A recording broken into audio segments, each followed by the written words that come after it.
Now, where did our beliefs come from? These beliefs that we need to change and we need to shift from. So we came from a source of energy. And that source of energy is the matter that floats around this universe. And you cannot inject matter into this universe, and you cannot destroy and take matter away. It has always been, and it always will be. So therefore, along our journey, when we went from consciousness, where our parents had a thought, to being born, where our parents had a baby, and when we went from that, something pulled matter together to make us and the people that we are here right now. So something formed us. But once we came here with non-judgmental, non-fearful, no low self-esteem. We just came here with full capability to be and do anything that we truly wanted to be. But something stole that along our journey. So when we arrived here in this universe, and we arrived here in that birthing suite, when we did, our dad held us up in that birthing suite that day and he said, God, thank you for this amazing gift from heaven. Thank you for this bundle and gift of life, or he thanked whatever he believed in. And he said, now, we'll take over from here. And that's where all our trouble started. So right then at that moment in time, we were instilled with the beliefs of our parents. We were taught how to live.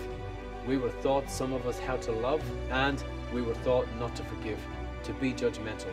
And those judgmental, non-loving beliefs will always destroy the fabric of who we want to be.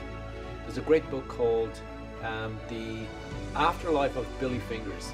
And there's another great book about the afterlife as well, which I really got involved in and very much understood and very much believed because of the science of spirituality. And it's by Eben Alexander, called Proof of Heaven. And the afterlife of Billy Fingers talks about this.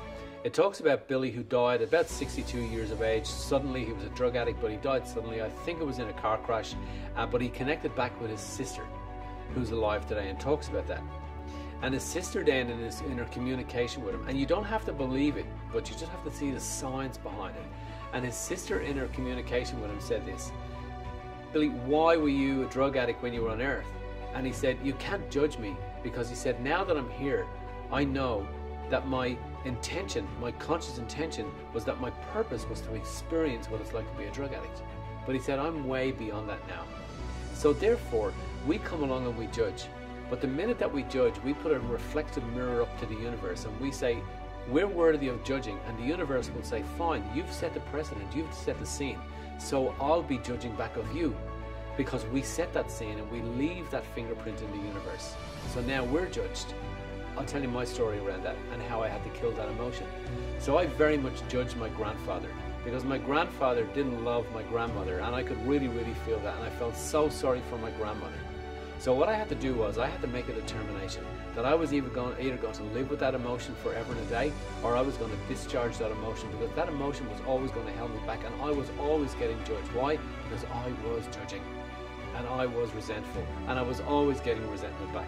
So I decided to discharge that emotion. So in doing that, I had to look back at my grandfather's life. And what was he like?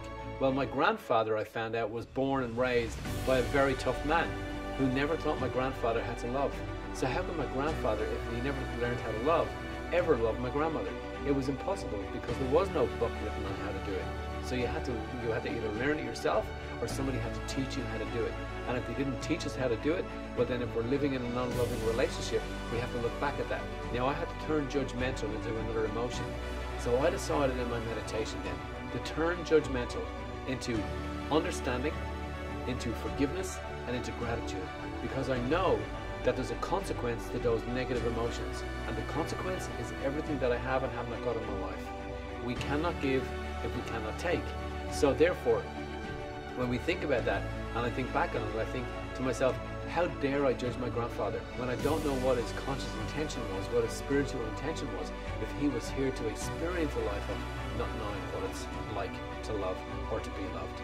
So I do that in my meditation. And what I want to do is, when I speak to you next time, I'll talk to you about how effectively you bring that into your meditation.